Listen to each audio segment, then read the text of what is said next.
Muse from the Borderland. This is EPAS Unleashed.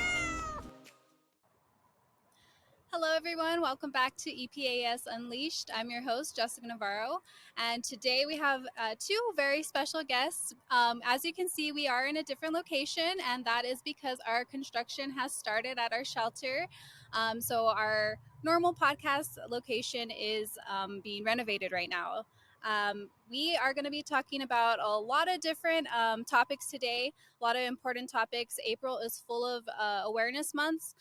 Today we have two investigators for animal cruelty, and it's Prevention of Animal Cruelty Month. So that's what we're going to be discussing today. So welcome. Thank you guys for joining us. I know that you are constantly busy dealing with, all of these reports. So thank you for taking some time out to join us for the podcast. Oh, no, absolutely. Thank you, Jessica, for having us. I think this is a great opportunity to renew the awareness for our community regarding cruelty to animals. Thank you for having us here. Yes. So can we start off with your titles and where you all work? Absolutely. So, my name is Gina Ramirez, and I am the Animal Protection Field Manager for El Paso Animal Services. And I'm David Ramirez. I'm one of the investigators for the Paso Police Department's Animal Cruelty Investigations Unit. Yes, thank you guys for being with us. How long have you all worked in the position that you're at, or in animal welfare in general? So I've been in animal welfare on actually 18 years. Oh, wow. I started off really young. Animals have always been a passion of mine, so I love what I do, and I have a lot of drive and passion behind this badge that keeps us going and keeps me fighting for the animals. So 18 years on my behalf. And I've been with the unit for 10 months only. I'm Okay. relatively new to the unit. I've been a police officer for 22 years, though. 22 years. And this is something that I've always wanted to do. So I was able to get the opportunity to do it. So Yeah, that's awesome. That's awesome. And so April is Prevention of Cruelty to Animals Month. Can you guys speak a little bit on what is animal cruelty and why this month is so important? So bringing awareness is always our goal of ours throughout the year, every day if we can. But nationally, April was recognized for Prevention of Cruelty to Animals Month, and it's such a great opportunity to renew awareness, involve our community through promotion and engagement, and pretty much empower them. If they see something, we want them to speak up and say something. We need to advocate for our voiceless victims. Animal cruelty is such an unreported crime, and Investigator Ramirez can go ahead and definitely account to that as well. That although El Paso Animal Services animal protection officers have investigated thousands and thousands of cases, I think there was some type of detach with the El Paso Police Department. Uh, of course, they're trained to preservation of human life, and Yes. although yes, human life is so important and obviously priority, but our line concentrates with our animals and the pets in our community. So about 4 or 5 years ago, through a partnership, we were able to develop this unit, which Officer Ramirez can speak more on. But this month is going to give us such a great opportunity to just involve our community, involve them. Animal cruel, the offender that's often hurting an animal, committing these heinous acts, there's such a strong link to human violence. Yes. So it's going to lead to domestic violence, to child abuse, elderly abuse. So we want to catch it before it leads to any type of greater or more grave consequences and actions towards humans. Yeah, and I'm doing a kids camp about animal cruelty, and I teach the kiddos, that this is linked to a bunch of different crimes. So I encouraged them to speak up if they see something, because they could be helping their classmate out and they don't even know it. If this classmate is potentially harming an animal, that might be something that they see from their family or somebody that's close to them, and maybe they're actually receiving violence as well. So it's really, really important that across all ages, that if you see something, you say something. That's why, you guys are out here speaking on it, trying to educate. Um, Investigator Ramirez, can you go into a little bit about what you see with your unit? Certainly, and just as Officer Ramirez explained, it's a very unreported crime, Yes. and oftentimes with this awareness, it's very important because um, a lot of people don't understand what constitutes animal cruelty, and I Yeah. think Hmm. sometimes, just as you said, just maybe a child might be playing with an animal, a mere teenager, maybe whatnot, Yeah. and they might wind up hurting the animal, but somebody else might observe that and they don't necessarily know that. And so it's important because that way, if somebody sees something, they can report it, and then we Yeah. can go ahead and address it. In our unit, we've been in place for a little over 5 years, and just last year alone, 500 cases were investigated for animal Oh. cruelty, and that this is again just um, information that we've received through tips, Hmm. through complaints, through the patrol officers, police officers on patrol, that come across these situations where there's animal cruelty occurring, Hmm. and there are probably more than 500, I'm sure, but Yeah.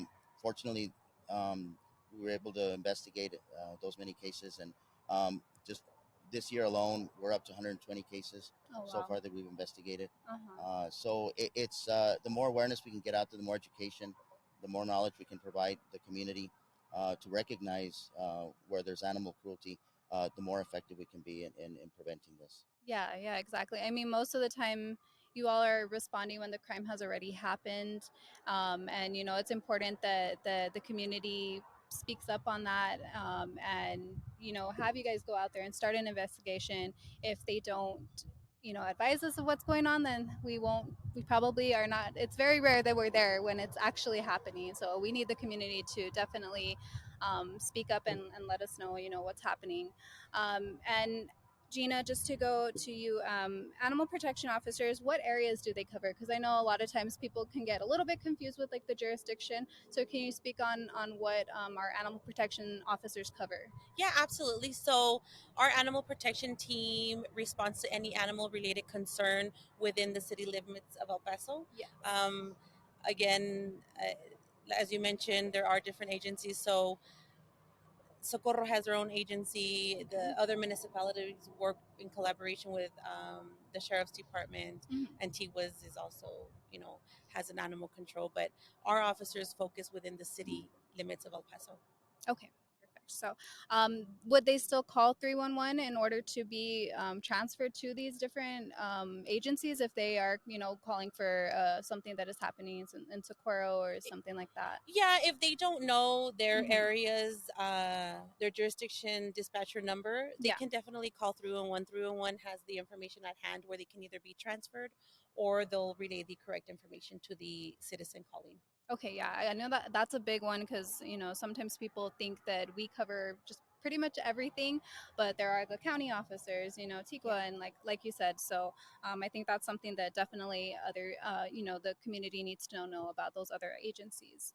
And what do you all respond to? So your team, what do they do on a daily basis? So we respond to an array of calls. We participate in a lot of events as well, and a lot of engagement and public awareness. Some of the calls that the officers respond to can be dog bites.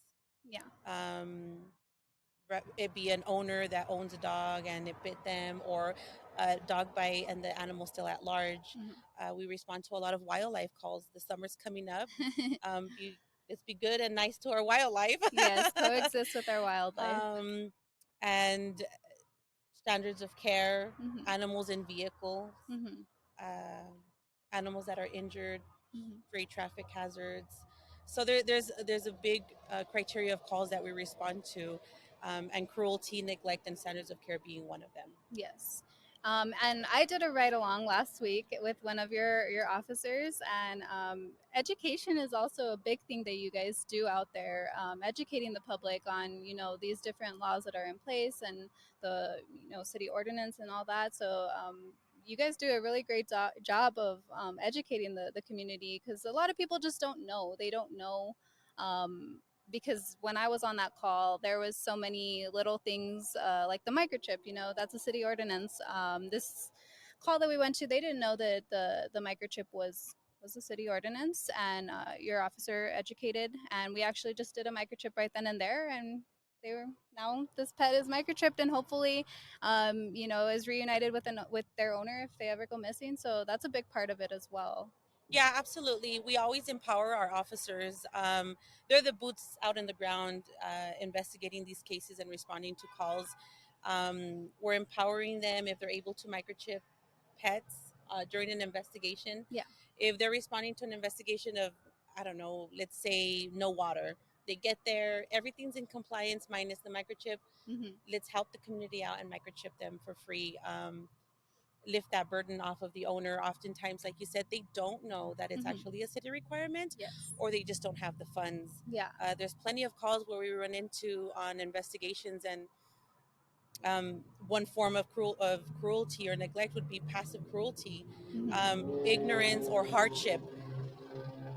We respond to a call, and you see, a single mother with 4 kids, and she might have a child that's severely sick, and she loves her pets. She loves her children, of course, and she's struggling between, do I buy my child's medication, or do I feed my dogs? And well, all I have is beans to feed them. And in those kind of situations, um, we try to do more of engagement Yeah. and resource to our community. And if all they're needing is food, we have our food pet pantry that Animal Services has, Yes. and we'll help them out in providing them food. I think one thing an owner should never have to decide is, do I feed myself, my children, or my pets? Yeah. There's always human resources, our human food pet pantry, and also our pet pantry that we have at El Paso Animal Services. So if that small burden can be lifted off of them through our resources and engagement with the public, then that's what we're going to do, and assist our community with. Yeah, because I mean, our goal is to keep animals happy and healthy in their homes, not here at Absolutely. the shelter. So if we can, like you said, provide anything, any sort of help, any resources for these pets, that's something that we would Yeah. want to do. We don't want to bring any pet here. This No, is no. like a last resort. And it is also Animal Protection Officer Appreciation Week. Yes. So would you speak a little bit about the officers that you have? I know that just last week, you did have an officer retire after 20 years. 20 years, yes. Yes. So it is National Animal Protection Appreciation Week, as well as National Telecommunicators Week, Hmm. which is for our dispatchers. Um, I love my team.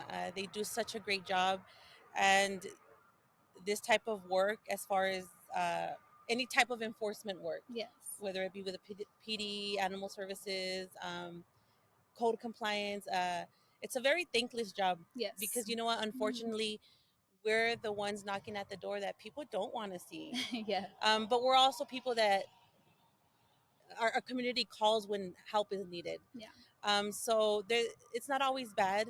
Um, we do get our community members that love us and advocate for us, but my our team at El Paso Animal Services team, I like to say my team because I'm very proud of them. Yes, you should be. Do such a great job, and you know what?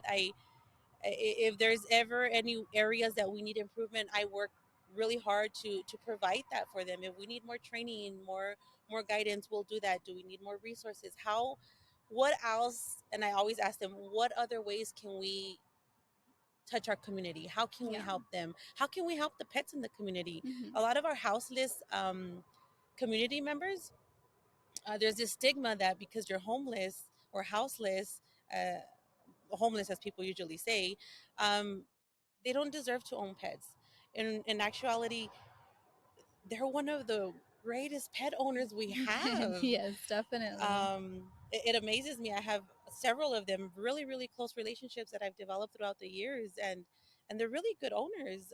So one of the main things we target for is the safety of our community, but also pet responsibility. Trying to advocate, if you're going to get a pet, do your research, know what you're getting yourself into, and know that it's a commitment for the pet's life.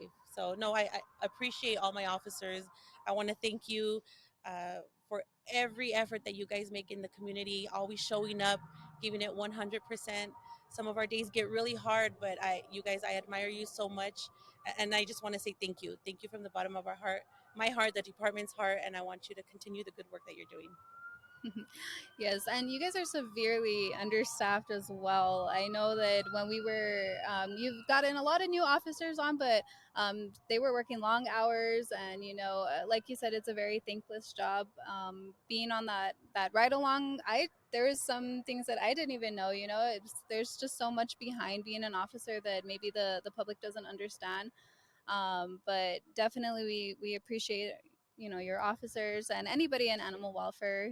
This week is for them, and very deserving. It should be celebrated. They should be celebrated Yes, all year thank you. long because they work very, very hard. And then Investigator Ramirez, will you speak a little bit on I know we kind of covered on when you all were established. Can you go into detail a little bit more? It's basically our unit consists of we have one police sergeant.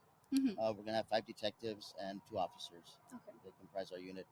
It's a small unit, but as I said, fortunately we've been able to do what we need to do. Mm-hmm. And we handle concerns, complaints of animal cruelty, and comes in through our tip line, as well as through police, Mm-hmm. and even from Animal Services as well. Okay. We have a close partnership with them, Mm-hmm. and oftentimes they assist us when it comes to animals that are either abandoned or a case that we may come up on, or victims of cruelty. Um, but we investigate all concerns, complaints um, relating to animal cruelty, as such as maybe somebody hitting their animal, somebody hitting their pet, maybe kicking them. Maybe there's been cases where pet owners have burned their animals, stabbed their animals, even shooting their animals. These are grave consequences for them, of course, for the animal. Either they wind up with serious injury or even death.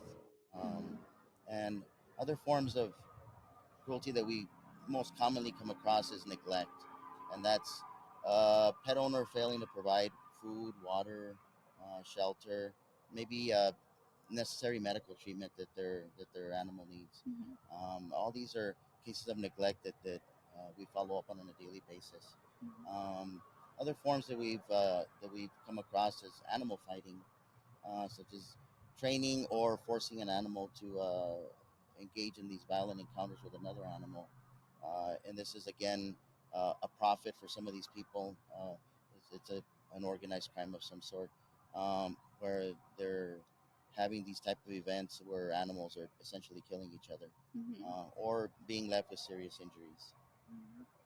Yes, and what areas do you all cover? We cover all areas within the city limits Okay. of El Paso. Okay, so like the county areas, those No, are that no, would be no, the county we elsewhere. don't. Okay.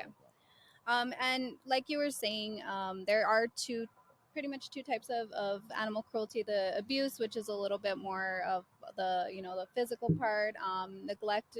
Some people just don't know. Like you said, they need to have proper shelter for their pets outside. Can we speak a little bit about what you all look for in terms of like environmental, signs of neglect? Yeah, absolutely. So environmental would be more of a passive type of cruelty Yes.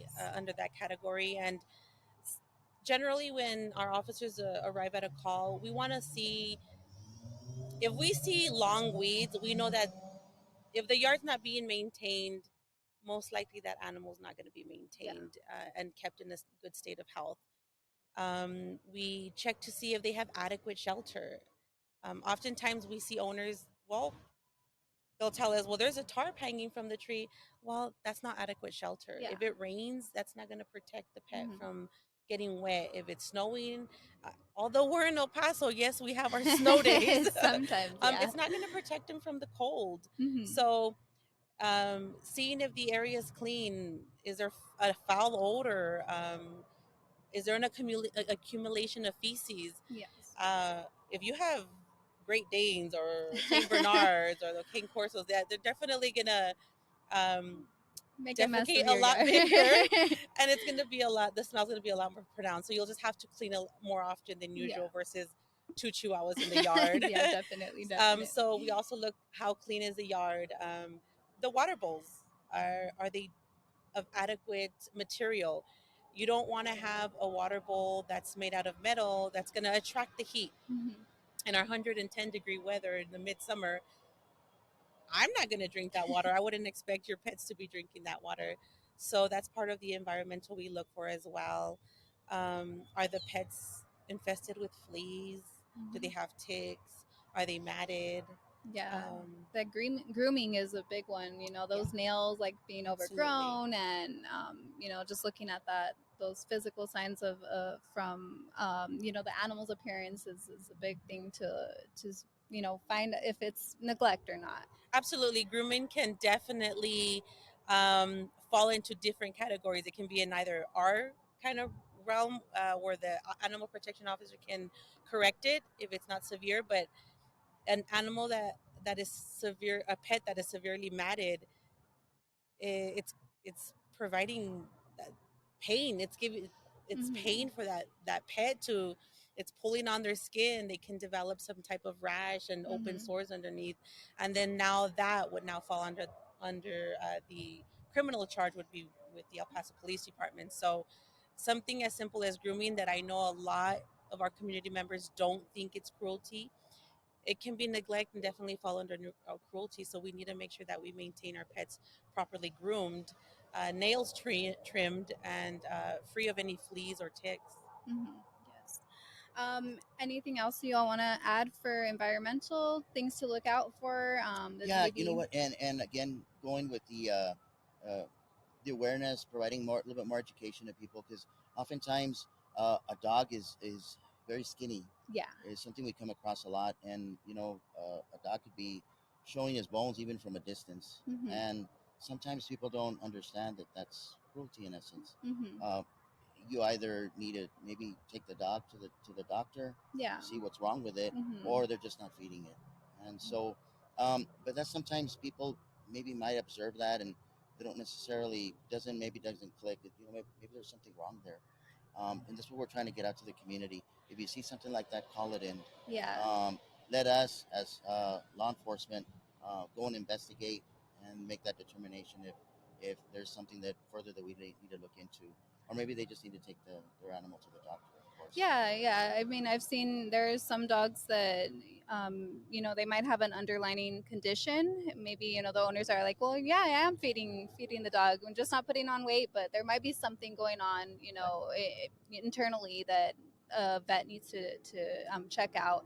And like you said, you guys can go investigate. You can be the bad ones, and go and do your investigation and follow up and just make sure that everything is fine with this animal. And if it is fine, then at least there's a peace of mind there that you guys went out and you checked. Right, absolutely. There's calls that we have investigated to be called in as the canine being emaciated, loss of hair, and through the course of the investigation, on some cases that pet's already under medical care, Yes. Hmm. whether they're going through some type of chemo because they have some kind of cancer, some kind of kidney failure, but we've been able to establish concrete evidence that Hmm. that pet is under medical care.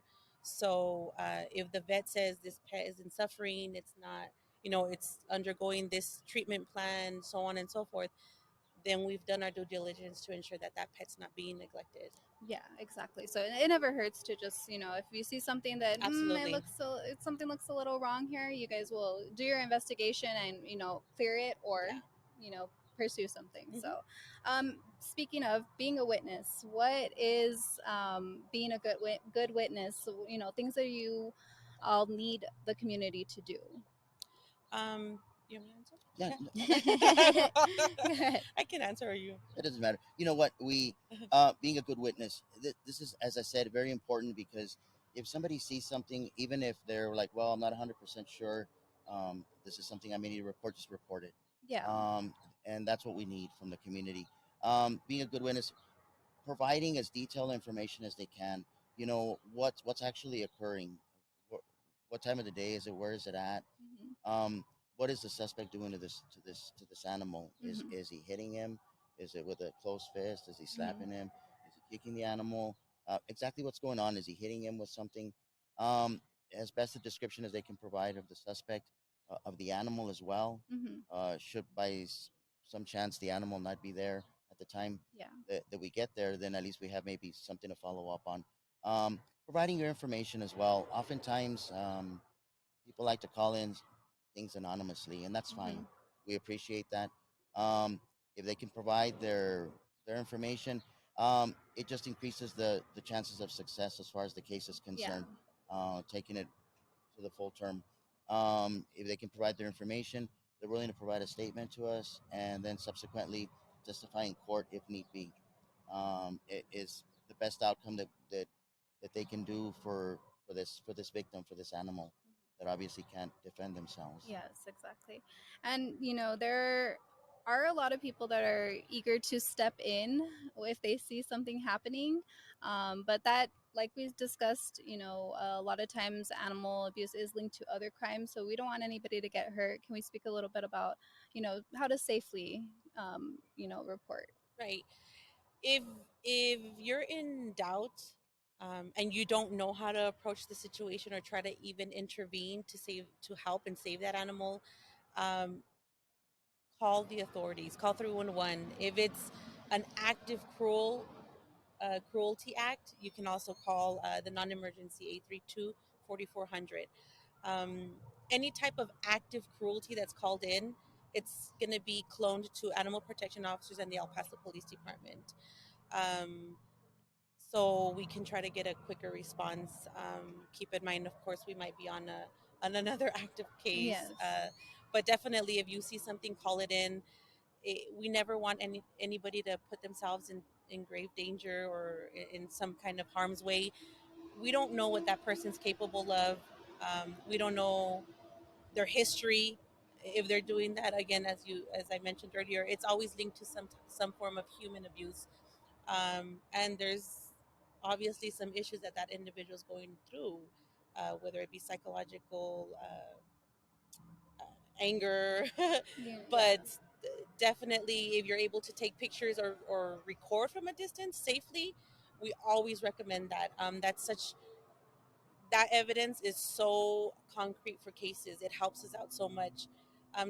Of course, being a witness does too, but video and photos, you have your That's evidence proof right right there. there. Yeah, Yeah. that's your proof.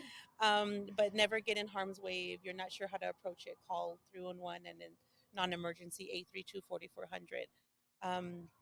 But definitely, uh, being able to help us further the investigation with leaving your name and number is always beneficial for the victim and then for our investigation, so it can hopefully result in a successful prosecution with the district attorney's office. Hmm. Yeah, and can we speak a little bit about that investigation process and how that works? So, like on our part with the animal protection officers, if we respond to a call, um, let's take a standards of care, which falls under our scope. Standards of care, which is our basic necessities that a pet would need to be kept in a healthy state of a healthy state: Yes. food, water, proper shelter, proper shade, and making sure that they're being fed adequately. Um, if we're called out to one of those calls and it turns out that this canine is emaciated, they've been abandoned, we collaborate with the El Paso Police Department's cruelty unit. We work hand in hand daily with each other. Both we're an extension of each other, so to speak. Yeah. So Hmm. we'll get them involved, and it's important to know that when something is called in, I know our community members are always eager to get help, but also eager to have it resolved. Yeah. And an investigation can be The very lengthy. process. Yeah. It We can have good luck that day and have it resolved by the end of the day, or we some take 3 weeks, couple days. It just depends. How many victims are we looking at? Mm-hmm. How many witnesses statements do we have to get? Do we have to get legal? Do we have to legally intervene and get seizure warrants? Do we have to collect evidence? So all of that is a very lengthy process, and through investigation, we want to make sure that we're doing our due diligence and not fail that victim, and make sure that we have a concrete evidence for the DA's office. Um, Yeah, pretty much just as she said. It's sometimes what takes a little bit of time is trying to locate the witnesses, and Mm-hmm. you get statements, of course, and following up. Maybe is there any video surveillance or whatnot? Should possibly the person that called it in not have taken any video or photos, and that's something that We have a with doggy visitor, friend joining us. and that's something that that sometimes is what takes the most time. Yeah. I think in getting those necessary vital statements Mm-hmm. as to exactly what happened. Even sometimes speaking with the suspect, of course, Yeah. if they're willing to talk to us, of course. And I wanted to get out our number as well. We have a cruelty investigations line, which is also referred to as a tip line. Mm-hmm. It's 212-0800, and that's where we can receive anything from even what they think might be just a concern of animal cruelty, or just straight out, I just witnessed this. Mm-hmm. And uh, we get calls out every day. So we definitely like the public to call in if Mm-hmm. they see anything. But back to investigations. As I said, it's just a lengthy process, she explained. But what the end result, obviously, for us is a winning case for the victim, of course, Mm-hmm. and that if that entails securing a warrant for somebody's arrest, then that's always the best outcome for them. Yeah, and I mean, like you all were discussing it, it is a very lengthy process. But every tip and every call that comes in, you all do a follow up with it. It just might be a process. It might take a while. Uh, Officer Ramirez, like you were saying, you might get lucky and everything is lining up that day for you, and you can close it faster than other cases where you have to do all these extra little steps in order to make sure that the case goes either is closed or just is a more investigation on that part. So it is, we do respond to everything, right? I yes, mean, everything, every call, every tip, we follow up with that. So yes. We follow up with every call, investigate every concern that is brought up to our attention and called in. Um, there are cases, unfortunately, that there's just not concrete evidence for a case. We don't have that PC, we don't have that evidence um, to pursue an actual case.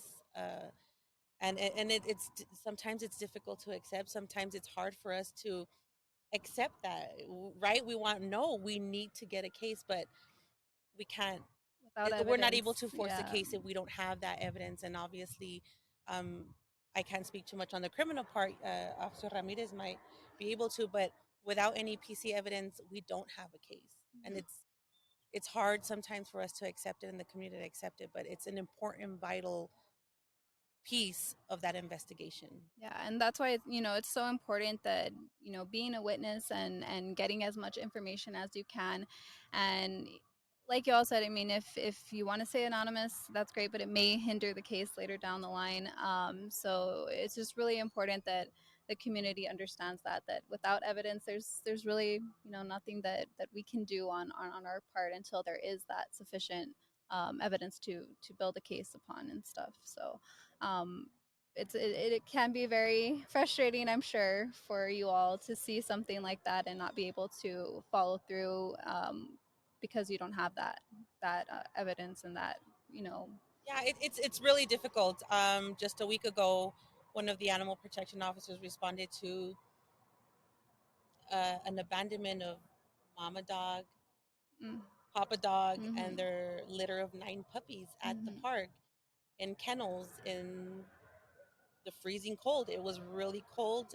The cruelty unit responded, and like I said, we do our due diligence in the investigations. The crates were fingerprinted, and sometimes we get a hit, sometimes we don't. But I know the police department puts out like the 401 tips, the Crime Stopper tips. So Yes. we try every avenue to exhaust to try to get some kind of resolution and justice to the victims on cases that we investigate. Yes. Anything you would like to add on that, No, just Investigator every case Ramirez? is investigated. Just to touch Yes. on that, even if it's, as I said, somebody's just uh, minor concern or what they think maybe might be something happening, Mm-hmm. everything gets investigated. And as you said, um, if we can't develop any probable cause as to an actual cruelty having occurred, um, then unfortunately sometimes those cases can't be completely investigated. But um, oftentimes we may start a case and then we may get a lead later on, Yeah. and the case can certainly be reopened. We can follow through on Yeah, that. that's good to know. And just reporting in general, is there anything else that you want to add on how to report for the I mean for the community? I know we pretty much touched on everything, but anything you want to add on that? On my part, I want to encourage the community to just speak up. Um, Sometimes we have individuals of a nonchalant attitude of, well, it's not my pet. No, but it's someone's pet. It's Mhm. still a living animal. It feels, our pets feel, and one thing I'm always advocating for is our pets are so forgiving. Mhm. Um, Again, through 18 years of being here and investigating every type of case that you can think of, some of the most heinous acts, those pets were so forgiving Mhm. to individuals that don't deserve their love. Mhm. But pets don't know that. Pets just know you're my human and I'm going to love you no matter what. Yeah. And we need to be more kind to our pets. We have to appreciate them more. They're an extension of our family, they're our companions. They're not just yard ornaments. If you see something, say something, document, voice memos real quick. If you're not able to take pictures, just what time is it? What's happening? What street? What does the pet look like? Uh, is it hot outside? How hot is it? How cold is it? Um, is it? Are they in a vehicle? Are they traveling? What's the vehicle plate information? Uh, it's always important to document as much as you can, but in that same realm, it's also important to know if you're not sure what you're looking at, look into it. Call it in. We'll investigate. And sometimes what we see isn't always what we're thinking it is, Yeah. as some cases have resulted as such. Mhm. It's not always an act of cruelty that's happening. But I want our community to just stand up and speak. Our pets can't speak for themselves.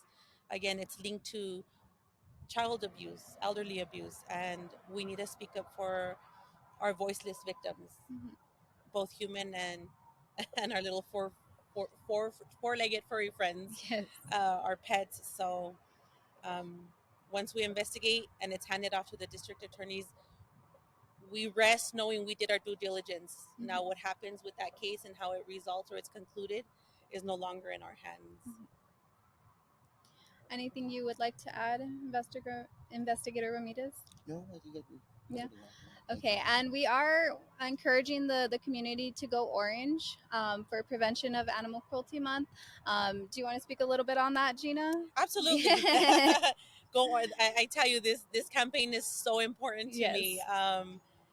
I as a rescue mama of abused animals,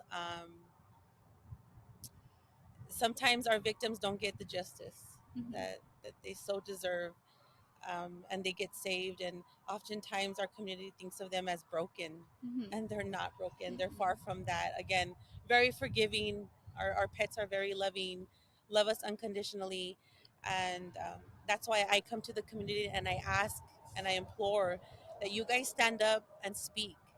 Go green if you go green. I'm Well, sorry. Go no, you're orange. good. Go orange if you are able to wear an orange ribbon.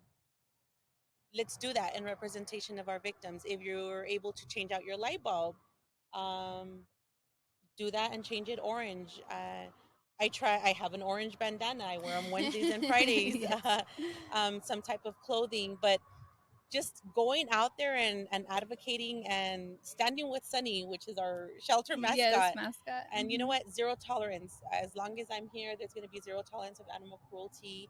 We're going to investigate everything, and I just implore the community to stand up and speak with us and stand with us through this fight. And it's going to be a continued fight, but my goal is one day that we won't have to. But until then, we will continue to fight. Yeah, definitely. I mean, it's not just this month; it's year round that we want Absolutely. to fight, against animal cruelty and raise awareness for that. So I hope the community will stand with Sunny, like we said, and go orange for all the voiceless animals. And is there anything you all would like to add before we close up on this episode? Other than I just don't as know. she said, just for people to call in, just for people to look for signs when they see something that might not appear, that's right. Maybe there's an animal suffering somewhere. Then just to call it in, we'd be happy to investigate. Yeah, it never hurts to just call it in, and you guys will take care of the Yes. rest and determine if it is or not. We definitely want to be a voice for the voiceless, like we discussed. And going back to the first episode, uh, some people just don't know better, but when you know better, you do better. And so now that the community is aware of signs to look out for, and how the process works to report animal cruelty, now hopefully the community can do better and help you all out, and that way we can stop this crime from happening. So I want to thank you both for taking your time, taking time out to do this podcast episode. We really appreciate all the work that you all do, and we definitely stand with you, and we appreciate you so much. Thank you. Thank you for having us. And remember, go orange, not green. Yes. Well, Thank you. I mean, recycling helps. As well, yes. Okay, But well, thank you. yes, thank you all. Thank you so much. So we hope to see you next time, and we hope you enjoyed this episode. If you have any questions, of course, don't forget to send us an email to EPAS Outreach. If you have any topics or anything that you would like to follow up on that we discussed today, EPA Outreach at elpasotexas.gov. You can shoot us an email. Don't forget to subscribe, like, comment, and we'll see you next time.